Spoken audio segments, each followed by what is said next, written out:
Welcome to Pivot Point, Strategy for Change. I'm Nik Michael. I've spent over 30 years as a clinician and therapist, plus decades in business, investing, and entrepreneurship. This podcast sits at the intersection of psychology and strategy, exploring that precise moment when staying the same is no longer viable, when a decision, forced or chosen, changes the trajectory of everything.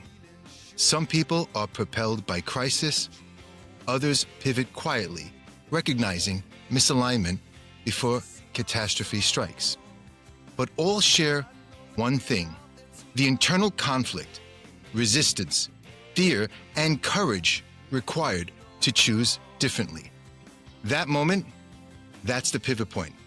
And understanding it is the strategy for lasting change. Today's guest, Steven Rodriguez, knows that moment intimately. He's the founder of Elevate Business. But this isn't just a story about entrepreneurship. It's about what happens when life strips away your work, your security, even your sense of control, and you're left staring at what remains. In 2017, Steven's world came undone. He had significant losses in his life. Some include the loss of his grandmother. He and his wife lost a baby. Hurricane Harvey tore through his business in Rockport, Texas. A trusted partnership dissolved in what felt like an instant. The momentum vanished, and the future was nothing but uncertainty. Then came the moment that changed everything. Standing in his office, staring at an empty desk where his computer had been stolen. His entire work, his progress, gone. Steven made a decision. He would not break. Instead, he will rebuild. That decision became his pivot point. In this episode, we talk about what it really means to stand in the wreckage and choose resilience, how grief can coexist with growth, and how discomfort, when embraced fully, can become one of life's most powerful teachers. Steven shares his 5 rules that he lives by today, his principles that he forged in hardship that have become the blueprint for helping others rise beyond their own setbacks. If you've ever found yourself at that edge, tired, uncertain, wondering if there's enough left in you to keep going, this conversation is for you. Because pivot points don't wait for the right timing. They arrive when we are tested, and how we respond defines everything that follows. This is Pivot Point, Strategy for Change. Let's begin. Steven, first, thank you for coming. I appreciate spending the time with you. Really looking forward to it. Take me back to that moment, standing in your office, staring at that empty desk. Everything that you built was either gone or falling apart. What was actually going through your mind in that moment? Not the decision you made after, but that raw experience of being in it. What did that feel like? Well, let me set up some context for you. Sure, thank you. Basically, so this is December of 2017. And actually it came up on the anniversary of this not too long ago. Probably about a week ago, actually, now that I think about it. I think it was December 12th, 2017, if I remember correctly. Got it written down somewhere. Anyway, my wife and my kids, we had all gone out just to go have some fun. We were looking at Christmas lights and things like that. And it was just kind of a nice night, right? It was just a nice night, nice and cool. You know, my kids were really small at the time, and we were just enjoying ourselves. And in context, that had been a much harder year. Like, it had been a difficult year because of everything you had mentioned beforehand. And so we were just kind of like, okay, let's just get through the year. Let's just start with something fresh, something new. Like, okay, New Year's coming, we'll be all right. Well, we get home and we drive up and my front door is wide open. And I look at my wife, I'm like, did you lock the door? She's like, yeah. And I'm like, what happened? Right. So I walk up to, I get on the porch and I walk up, and the door frame is split where somebody has kicked in the door. Okay. And of course, immediately I'm thinking, okay, are they still in the house? Is something going like what's going on here? Well, my neighbor happens to be well, he was a police officer at the time, so my wife beelines it for his house to try and see like, hey, we need help, right? So she beelines it for his house. I call law enforcement and I look around for something to defend myself with. Just kind of there in my car in my yard. Just I'm like, I need to figure out what to do because if somebody is in my home and I have my wife, I have my kids are small, this is not a good situation. This is not a safe situation. Right. And so I go in and I kind of scan the house, look around. And as I'm walking in, my TV is ripped off the wall because we had a mount on there. I have a heater that's missing. And I walk over to my bedroom. The drawers have been ransacked and bathroom's open. Just everything's a mess. And I walk into my office and my laptop is gone. And that sets the stage for your question. Like I'm standing there, my laptop is gone, and I'm just looking and I'm like, oh my goodness. Like it's just gone. Mm. And I just stood there in shock at what had happened. And then I'm like, you know what? I don't want to touch anything. I need to walk out because I don't want, contaminated crime scene, for example. Right. And so Yes. my neighbor comes in, he looks around, sheriff's office shows up. They go in, they clear the house, make sure nobody's there. Actually, now that I'm thinking about it, I think they went in first, or did I go in first? No, I went in first. And then he went in just in case to clear again. And in hindsight, I probably should have waited till he got there, but I was just thinking, protect my family, right? So it was just in that moment, it was just this intense despair, just an intense despair, an intensity of like, oh my gosh, like now what? That was actually the moment, believe it or not. So all this happened in a matter of seconds. I'm staring at this empty desk, and then I just said, if they thought that this was going to get me to Mm. stop, Mhm. if they thought this was going to get me to quit, no, I'm getting up. Rule number That one, was it. get back up no matter what. That's your number one. That's rule number one.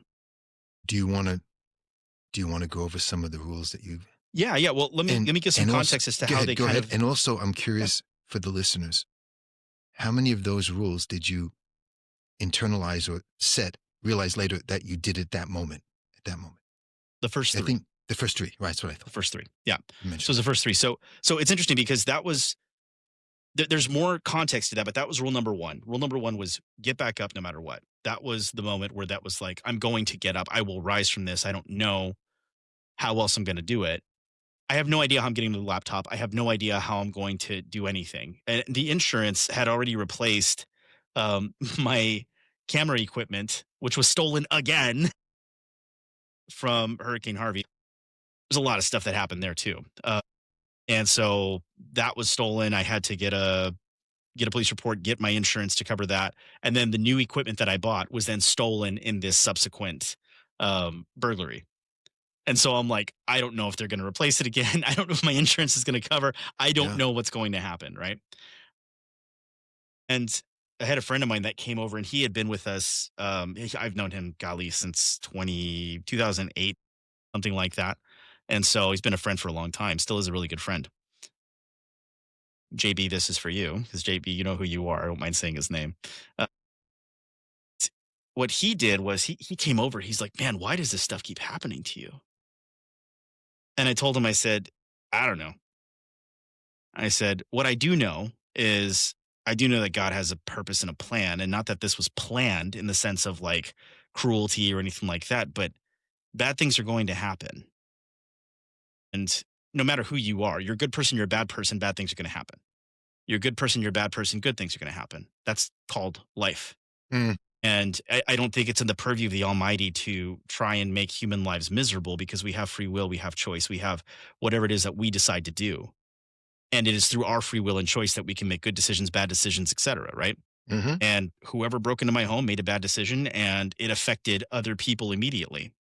But that's when he comes over. We go to Walmart, go to local Walmart, and I'm like, I don't know what to do because my door's split open and I don't know how I'm going to secure my home. Well, I had this giant toolbox that was sitting in my living room. I Mhm. was a piano tuner at the time. And so I had this big toolbox and I pushed the toolbox against the door. I wedged like a sofa against that because there's no other way to do this. Right. And of course, I did not sleep well that night. Mm. I was hyper vigilant because I'm like, is someone going to come back? Are they going to try and push in the door? Like, Right. what's going to happen? Right. But right after he and I went to Walmart, And I came back home and he's helping me just kind of clean up a little bit and just kind of get stuff in place and put the toolbox and everything in there. I realized that as I'm staring at the pieces of the door lying there on the floor, the split wood, and how it's these really sharp, pointy shards that remind me of like the shards of my life in that Mm, moment. Okay. I realized that I could have peace in the pieces. that's the second one. That's rule number two. Number two. Find peace in the pieces. So there is your, I was curious. I understand the piece. I was wondering what the pieces were. When peace, P-E-A-C-E, Yeah. P-E-A-C-E. And then the when pieces everything is everywhere shattered around was you. shattered around you. That's pretty profound. Find peace in Yeah. the pieces Yeah. because there will be pieces. Yes. You can still find peace in the middle of it. You can still decide, I have my faith, not shy about it. It's not something I like shove down people's throats, but it has kept me going. I have my relationship with Christ. And what I can say about that is that that moment for me was very much a find peace in the pieces moment as well, because I realized that my peace can't just come from me. And for some people, if they can do that, that's great. I'm no judgment on my part by no means. And I'm glad that people can find peace other ways. Call me weak, call me soft, call me whatever you want, because I have to rely on my faith to do that. I'm not saying you do, but some people would argue that, right? Yeah. Understood. But I have learned that when things shatter, not Right. if they do, when they do. When the expectation is probably, yeah. Nice. The inconveniences and finding peace in the pieces lets things like that happen. Call it energy, call it whatever you want to call it. Mm-hmm. But Mm-hmm. when you get out of that alignment, then it attracts more of the exact same turmoil Yes. that you're trying to avoid in your worry and in your anger and in your Well put. fear. But by releasing that, you give an opportunity for God to show up in ways that you didn't expect or to do things. And then that's where rule number 3 came in. Because in the subsequent days, and my wife and I think, I want to say we were on welfare at the time as well, because things had just been going super horrible. Couldn't afford food, stuff like that. And rule number 3 is expand or die. Now, here's the thing about expansion. See, if people look at expansion, most people think of expansion as a thing about increasing territory, reputation, status, for example. Mm-hmm. Going out there and like, hey, let me expand my business empire, or we die on the spears of our competition, for example. Okay? That's not what expand or die means in this context. Expand or die means expand who you are internally so you don't die the death of an existence. So you can live and not just exist. Expand who you are or live in a living death. And So that's where I decided not to stay. That's fascinating. Yeah, go ahead. So how did that become a core principle as compared to, it seemed like it was a real survival instinct that became your core principle? Yeah. Well, here's the thing. You have to do more than just survive. Yes. Yeah. You want to thrive. You want to thrive. You but want to thrive. Thriving is a choice. It is a choice. It's a, yes.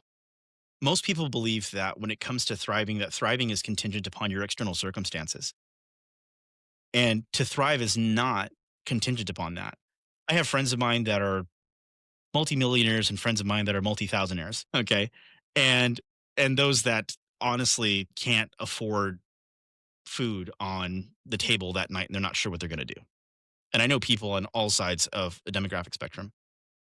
And what's interesting is what everyone has in common is if they have not surrendered the internal parts of themselves to truth, life, God, doesn't matter what it is. Some of them just live in more gilded cages than the others. My next question was going to be, what did you have to let go? What did you have to let go of about yourself in order to live by these rules? I'm not certain if it's so much about letting go Whatever and the just opposite more might be. about, Yeah. or just more. Surrender. Okay. The thing is, surrender is a form of letting go. Accept. But surrender or accept. I'm not sure if the feeling can be the same. The terminology could be different sometimes. yeah. So it's what's like, the feeling that you had to let go of? See, when we go back to the core feeling, we'll get to, when we go to the core feeling, we can describe. okay, here we go. It's those cognitive judgments that people the semantics that people get caught up with. So go ahead. I think the feeling that you have to let go of is certainty. You have to embrace the certainty of uncertainty. Yes, that's it. And to give another example, one of my mentors, his name's Nik Peterson. That's actually one of his things. It's embrace the certainty of uncertainty. And if you can embrace the certainty of uncertainty, then you kind of get comfortable in whatever happens. It's like with the level of acceptance. I don't know if that's another similar embrace or accept. Tell me, because see, with I guess ACT and yeah, I guess that's the thing about acceptance is that some people just resign themselves to their fate and just say, I accept whatever comes. right. And it's a very No, fatalistic. yes. No. You know Yes. what I mean? Yes. Yeah, yes. it's a very fatalistic, like, okay, Yes. just whatever happens, happens. Whatever and happens, just, happens. just Shit whatever. happens kind of thing. Right. But go ahead. Yeah. Exactly. Yeah. This is a different kind of acceptance. This is an acceptance not from darkness, but from love. Right. Okay. Well, that's the emotion back. There you Okay. go. So Yeah. this is what I search for in the stories. This is what I know listeners are listening for. So for someone who's listening, who feels stuck in a long year, you referred to it as a long year of their own, how can they tell if they're at their own pivot point, even if nothing dramatic has happened yet? Like what, if you go back to the emotion or perhaps the cognitive response you had? Let's look at the juxtaposition of two separate things in 12. Mm-hmm. So I've actually, I mentioned 2017, but I've had a very storied story, right? 2012, I had a life shattering situation then as well. 2017 was by far the worst.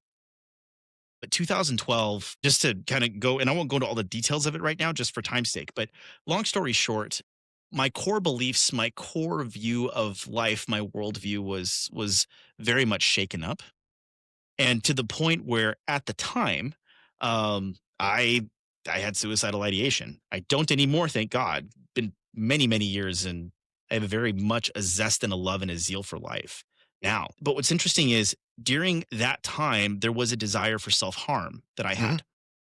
And yet I got through that and realized that, you know what, it's not something that I have to do. And I fell in love with life. And there you go. 19 was that moment where, you know, I lost my grandma, lost her friend within a week, like within 3 days of each other, both to cancer. Okay. Sorry. So that was January. That was like, welcome to 2017. Right. So did a funeral and a memorial service. Within days of each other. Facebook nuked my ad account for a business that I really thought was going to do very well. And it was in the health space, and nothing against Facebook. They have to protect their interests, whatever they're going to do. And for whatever reason, I was deemed as something that was potentially, I was potential liability, I guess, that I'm trying to say. And so looking at that, it was like, okay, so that's like, okay, what are we going to do? And then now my piano tuning business isn't doing so well. And then June comes along, and then our son situation happened, and like just a lot, right? And you'd think that that would have been the year that somebody would say, well, why wasn't that the year that one would not want to self-harm? Like you'd think that, oh, like life is not worth living. But what's interesting is that in the middle of the pain, there are so many gifts. And people don't realize that there are actually gifts in the pain. See, I think a pivot point there is that if somebody feels like, well, there's nothing that I can do to transform my immediate circumstance. I am a slave to my circumstance. I'm a slave to my situation. I'm just stuck. There's nothing for me to do. There's no way out for me. There is a way out here in your soul.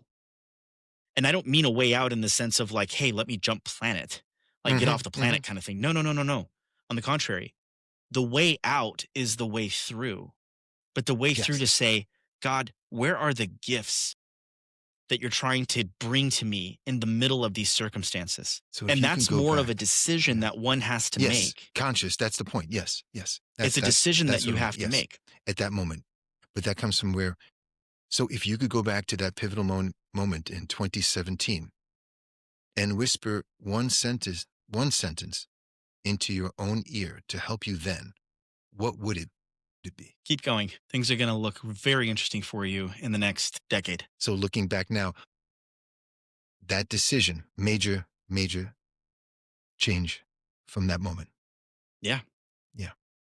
That entire year led to incredible opportunities. I mean, so like in June, for example, I was putting gas in my wife's car. I was at a gas station. It's probably 9:30 at night, something like that. She's at her parents'. She would cry every Thursday in mourning just for everything that had happened. I pull the seatbelt to buckle up and I get stung by a bee on my wrist right here. It's nighttime. There aren't supposed to be any bees out. Mm, Okay. mm. And I remember I felt it, pulled the stinger out, threw it on the on the ground, and I yelled. I said, "Come on, God, throw me a bone." I was so angry and I was so hurt and I was just so frustrated with everything that had been happening. It was in that moment that when I pulled that stinger out, then I got a call from the business partner that became the business partner. He's like, "Hey, I just saw a commercial that you did for a roofing company, and I really feel like you could come up here to Rockport and help us out, and that maybe we could do something really cool with marketing." And I thought, bone, right? Like, wow, it was literally Yes. like 30 minutes later, 30 minutes to an hour later.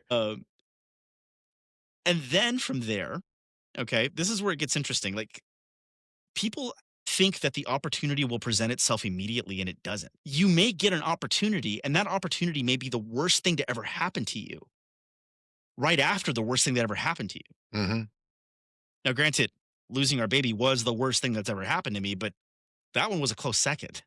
Mm. Okay. With what happened there, I would say second or third around there. It was tied for 2012. And what's funny is like that's when it was like, all right, let's go. It was like June, July. It was July, I think. And then August comes around, then Hurricane Harvey goes through town, and I'm like, great.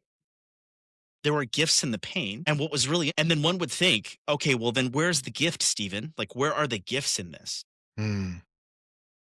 Resiliency comes from being forged in flame. And the only way you are going to become resilient for the dreams and the goals that you have set out for yourself and the things that you want to accomplish and the calling that you feel on your life, the only way to do that, the only way to accomplish that is to be forged in the flames of everyday pain. So you can gain the resiliency that you need in order to match the level that you're going to have to output at later. People don't understand that. And I understand why they don't understand it. It makes sense. Humans seek out two things. We seek out safety, we seek out comfort. Mm-hmm.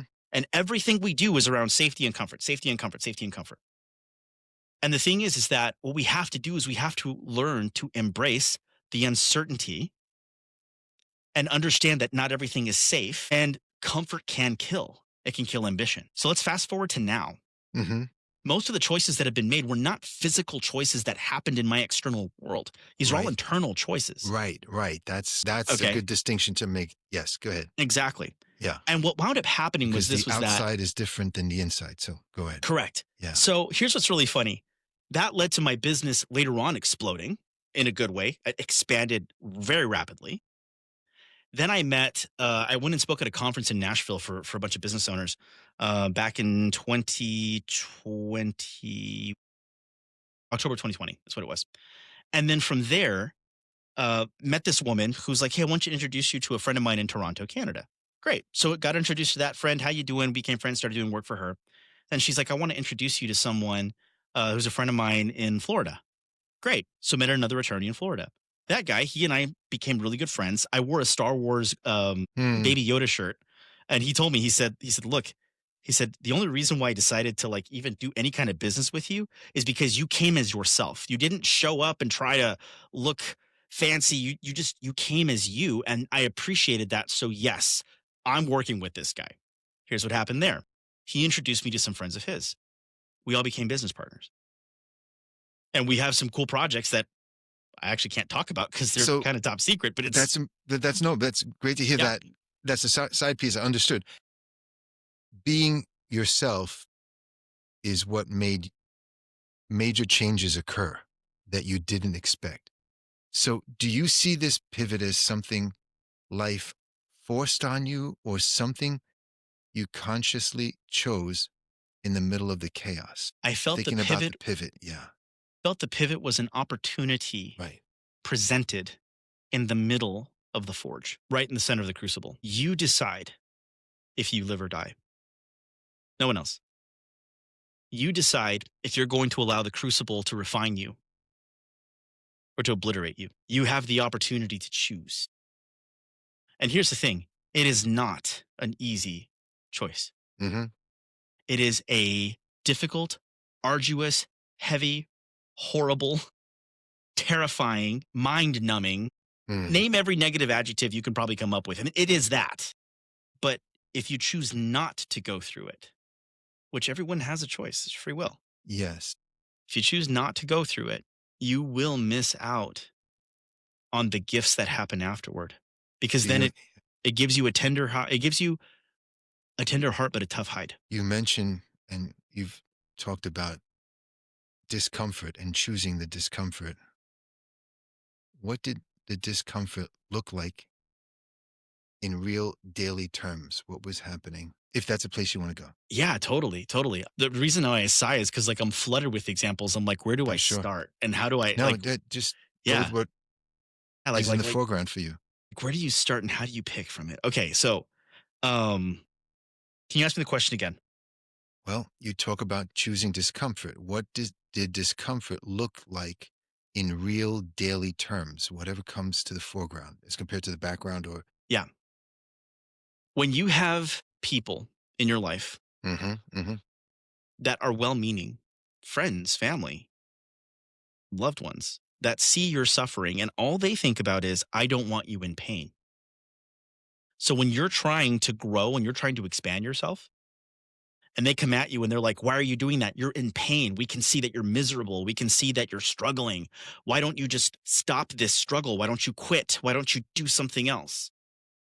The problem is that we have this idea in society, especially in Western thought, that pain is harm. Pain is not harm. Pain is pain. Pain can indicate harm, but pain in and of itself is not harmful. For example, if you cut your arm and the doctor has to stitch you up and there is no local anesthetic. And even if there was, okay, so you get a local anesthetic. I used to work in a clinic, so, I see stuff, right? So, okay, so you get stitched up, local anesthetics there, it wears off. What happens? You're in pain. Mm-hmm. Now, you could argue, I'm in so much pain. The doctor hurt me. No, the doctor stitched you up so you wouldn't get sepsis, okay? It's perception back to It is yes. perception. Okay. I'm agreeing with you. Yeah. 100%. Yeah, Yeah. it is perception. But that's my concern for many, how difficult it is for some to navigate and engage in a thought, change their thought, or change their feeling to change their behavior. And at times it becomes a difficult task for some, while others, but then something about stress or an event or trauma or something where you're being challenged, right? Then the mind, the body, your emotions, your spirit, it finds a way. And I think what tends to happen is many people eventually do something or fall back on a default type of a method, which they don't realize they've done. In the work I do, I end up supporting them to help them identify what they did, how they did it, and what did it do for them so that when they're in that fork in the road again, they could make that decision, but this time make it more conscious, not by accident. Make it more subconscious, not by happenstance, not by accident, basically. So that's the tough position in my place, which is where that emotion to finally see someone make those connections. This is what I gravitate to hear a story such as yours, where you're very well able to articulate and it comes across, which I hope is inspiring, and that's the strategy there to learn from. But go ahead. Yeah, there was a guy that I knew in the I was never in the military, but I knew a man that was in the military. And he said something like this to me one time. He said, you always fall back to the level of your. Yeah. So Yeah. here's the thing. When That's you're in interesting. crisis mode, his whole point was like, if you're in Yeah. combat, the Yeah. reason why they drill you so Yes. much in what you do is because the muscle memory is going to kick in and you're going to survive. Depending, obviously it's combat, right? But you are more likely to survive Mhm. if you have done your drills, and then you'll fall back to the basic level of your training, right? Because your brain goes into survival mode, and that's a thing for everybody. Here's the thing: if we're not training ourselves to be better people or to be resilient people, Hmm. then we will fall back to the basic level of our training. And if the basic level of our training is despair, then we're going to fall into despair. We're going to live there. We're going to wallow. We're going to get stuck. And then we're going to blame the world for everything that has happened to us and say, it was my circumstances' fault. It was this thing. It was that thing. This thing happened over here. That's why I'm stuck. It's like, no, that's not why you're stuck. You're stuck because you chose not to gain new training. That's why you're stuck. And it reminds me of the whole growth mindset concept, where the whole Carol Dweck, with the studies that she's gone, you can have a fixed mindset or a growth mindset and be open to learning and recognizing I've made mistakes and learning from them and moving on. Or something happens, crap happens to me, but it's how I perceive and how I adjust my thinking Correct. and how resilient I can be based on what I've been. Said it well with the people in the military, what their training has enabled them to fall back on, which is really the be all and end all, because that's how to survive. So how did you Right. stay present for your family while carrying so much internal weight? I'm curious about that. As a family guy myself, what do you attribute that? Like, how did that, You have to learn you how know, to embrace discomfort. there you go. Once again, we seek out safety and comfort. I didn't have either one. So I had to become comfortable in danger. And I had to, which is comfortable in danger, right? And here's what's weird: seek safety in discomfort. Okay. It's this weird inverse thing that happens. Why? Because depending on who you are, if you have littles, okay, I like that. call them littles, right? I Yeah, have four. yeah. That's great. And the thing is that you can choose to sit in despair, but then what you're teaching them, because your job is to train them, they will fall back to that basic level of training. They will learn to despair because they never saw you rise. So then you have to decide if you're going to sit and wallow or if you're going to rise. And here's the thing: it's better if you show them that you don't know what you're doing. Well, What do you mean? you're being honest about the obvious, the confusion, I'm not sure, compared to the denial and the avoidance of the emotion and trying to be brave, right? Right. Exactly. Because what'll happen is, it doesn't matter which parent you are. Okay. It's like, I can't, everything's fine, kids, and the house is burning. It's like that meme with that dog sitting at like, the house is on fire and he's got a coffee mug. Like, this is fine. It's like, no. Okay. If you don't know, tell your kids, I don't know. If you aren't sure, tell your kids, I'm unsure. And they're going to go, what do you do when you're unsure? Because, man, if you're the person that's my entire world and you know Yes, everything, yes. right? Which we don't know everything as parents, but from the kid's perspective, like, you know everything, right? Then it's like, hey, actually, I don't. I don't know how this is going to turn out. I don't know what's going to happen next. But what I do know is that if we put our trust in God and we put our trust in each other and we rally around each other, we'll figure it out together. That's it. I was waiting for that to figure it out. We'll I figure it believe. out together. But how do we know if it's the right answer? We're Those are not going those to know. what if questions. Yes, those the Yeah. kids have those questions. So what belief about yourself completely changed because of what you experienced, what you survived, Belief about myself changed. because I was going to ask you about what you were like before 2017 or 2012, what kind of person you were before then, and what kind of person you turned into after. You tell me.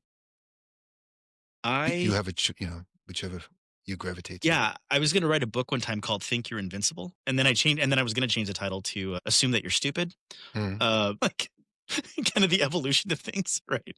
And the title now, I have no idea. I haven't written it yet. But so here's the thing: where my thinking really changed was actually in '08. Okay, Okay, even I've had sooner. a lot of pivot points, No, of course. We and won't. so Yeah. '08 informed 12, 17, 20. Okay, 22, 25, almost done. Okay.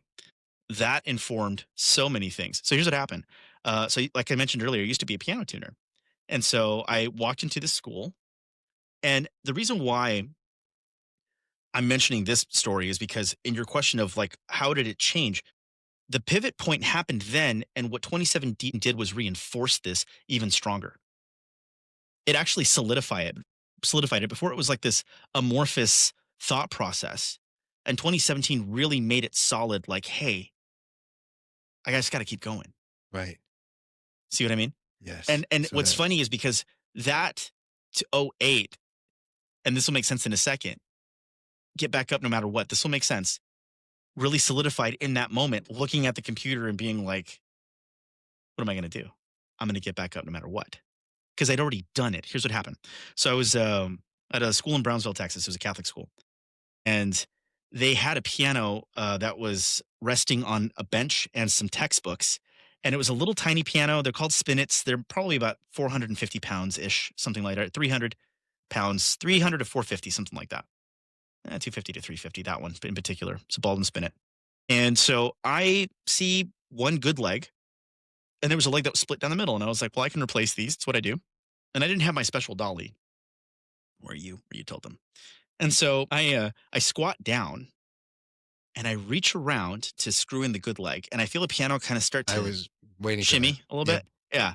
Well, then it falls backwards, and I catch it, and I get about this high off the ground. That's 6, 7, 8 inches, and my left hip goes pop. I drop the piano. I collapse. Right at that moment, my secretary calls me, and she says, "Hey, I want it," literally like seconds later. "Hey, just calling to see if you I had some questions about these invoices." I said, "Diana, I need you to do me a favor." "Yeah, what's up?" "I need you to call the school and tell them that I'm on the ground. I can't move. I'm in a lot of pain." "What happened? What happened?" "Piano fell on me." "Do I call an ambulance?" "No, I can't afford one." "Health insurance?" I'm like, "I can't afford one. Just no, just call the school, tell them I'm there." Okay. So one of those jawbone Bluetooth earpieces, old school jawbones. And so then right after that, my mom calls me. It's so funny. It's like everyone got the cosmic bat signal or whatever you want to call it, right? So my mom calls me and she goes, "Hey son, how you doing?" I said, "Mom, I need you to call the school and I need you to tell them that I'm on the floor and I can't move." And she goes to her secretary. She's like, "Hey, Miss Pat, can you, what's the school's name?" Told her the name. "Hey, Miss Pat, can you please call the school?" So then I'm lying there and I'm starting to go into shock. My body's starting to shiver. Okay. And they walk in. "What happened?" I'm like, "It fell. I can't move." They're like, "Okay, well, here, do we call an ambulance?" I'm like, "No, I already." Then my mom calls my wife. My wife's like, "Oh my gosh." My wife calls my dad. My mom calls my dad. Everybody's calling each other. And so they began the hour and 20-minute trek to the school. So I'm lying there for about an hour and a half. Now, there was this wonderful nun. I don't remember her name, but she gave me her cardigan to try and keep me warm. And I thought, maybe this isn't so bad, right? So I tried to sit in the chair and I started feeling the world start to kind of go a little lopsided. And I'm like, if Yeah. I'm going to pass out, I'm going to do it down there and not up here. So got on the ground and laid there. When my dad showed up, it was a choice of my dad's truck or my car. My car was lower, but this strapping dude walks in. You can tell dude's buff, right? And so they got an office chair. So he picks me up and they set me in the office chair. And the pain, that was like, I can't even describe the pain to you. It was so bad. That's why, like, this accident that I had, I'm like, oh, it hurts a lot, but not like that. So that's like my scale of 1 to 10. That was the 100. So, Gosh.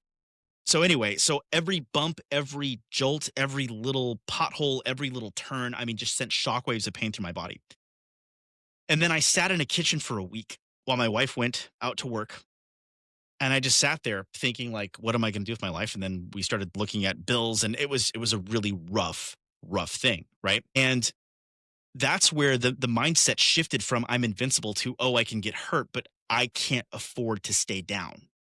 Now, I did not consciously come up with get back up no matter what in that moment, but that laid the foundation and the seeds for that when 2017 occurred and I had looked at 12, all these other things, I had realized that I had chosen consistently to get up and that needed to be a rule that I lived by. And so now it was get back up no matter what. So do you believe then, I'm curious, that the pain that you experienced, just overall, not just in that moment, but the pain you experienced was necessary for you to become who you are now? Or could you have gotten here another way with a That's a different good path? question. Yeah, that's what came to my mind just now. We all go through moments. I'm going to give you a moment to think. We all go through moments and experiences where we become resilient, we toughen up, we grow, we have cuts, scrapes, and bruises. Our muscles get stronger, our mental fortitude becomes stronger, and then we are who we are now. And that's what your kids are going to learn and know about you now. So, I will say it this way: the pain is necessary. So there's a book by a man named Joseph Campbell called "The Hero with a Thousand Faces." Are you familiar with this book? So it's actually a treatise on the hero's journey. Now there's this movie called Star Wars. Okay, Hmm.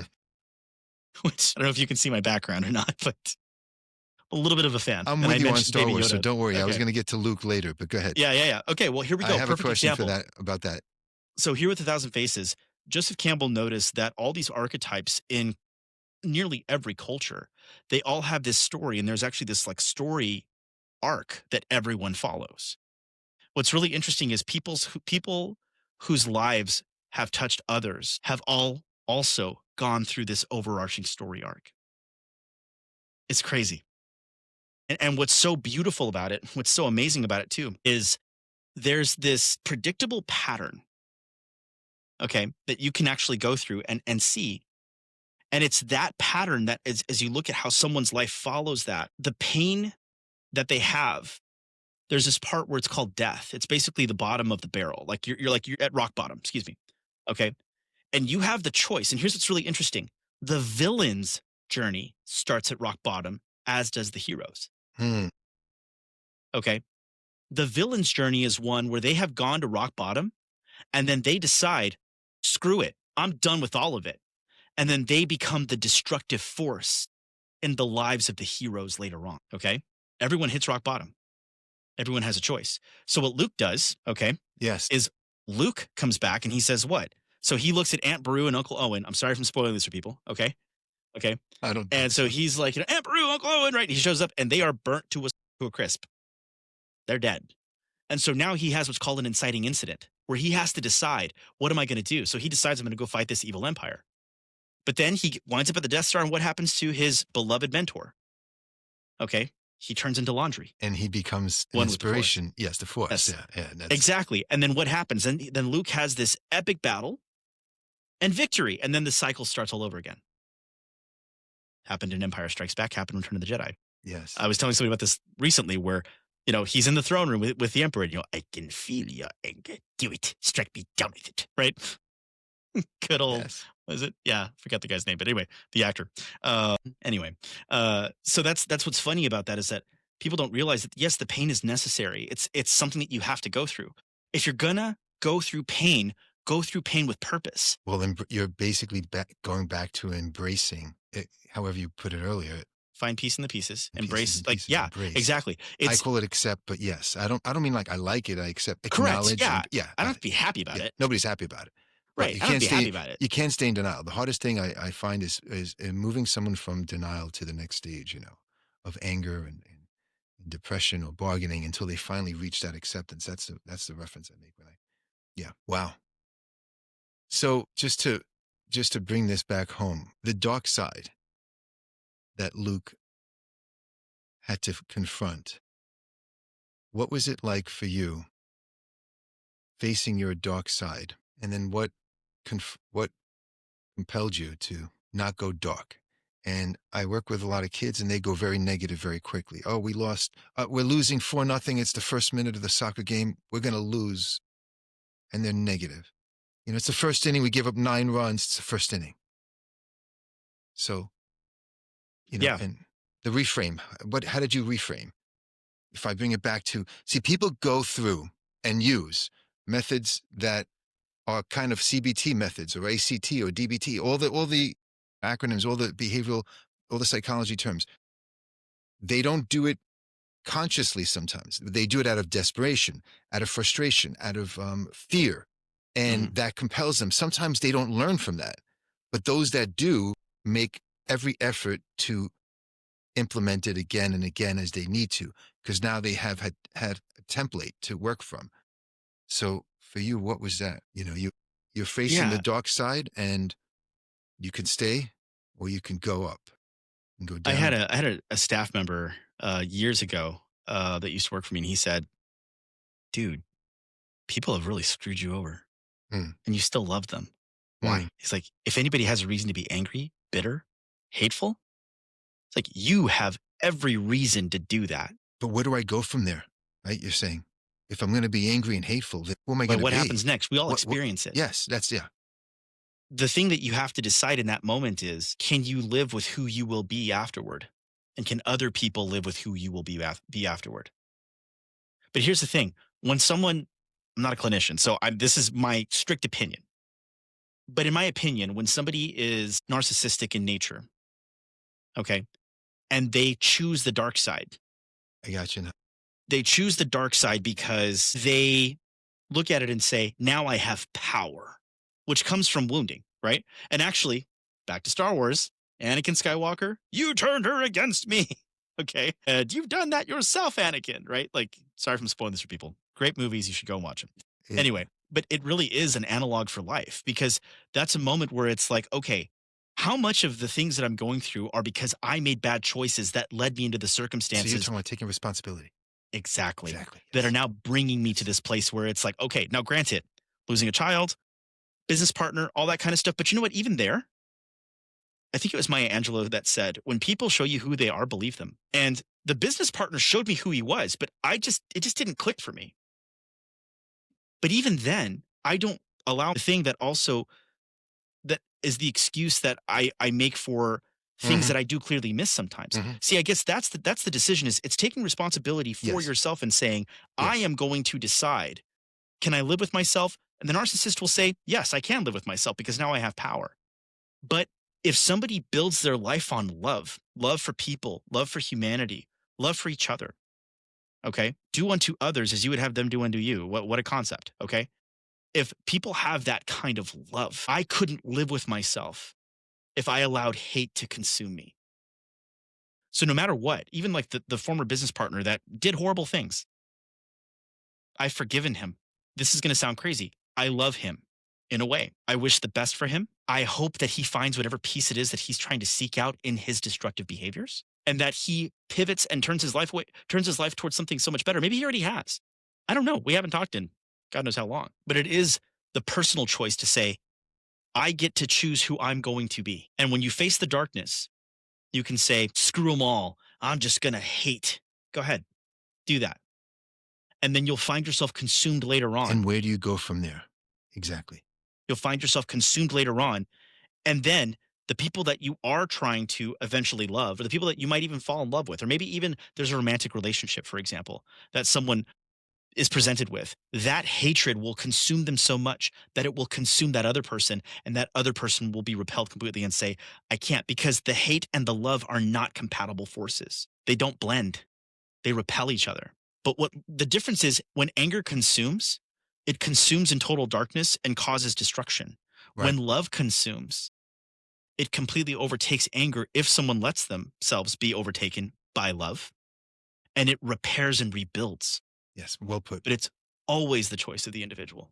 And I decided in the darkest moments not to be angry, not to be bitter, not to be hateful, not to have hatred. Why? What would have been the point? And there are people out there that would be like, well, I hate God. I'm like, well, you can. One, if you don't believe God is real, you can't hate somebody that's not real, but that's Yes. a separate Okay. thing altogether. Yes.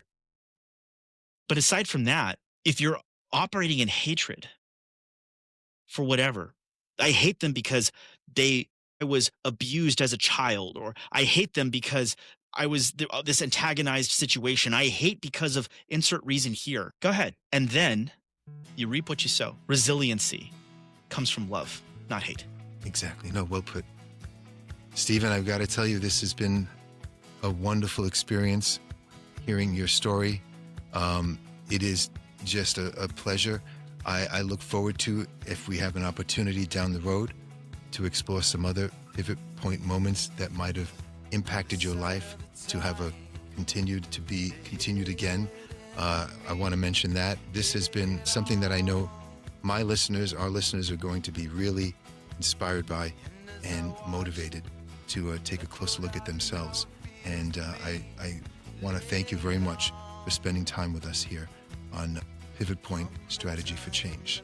I'm Nik Michael. Thank you very much, Stephen. Pleasure. Enjoy. Have a great evening. I look forward to our conversation again. Me too.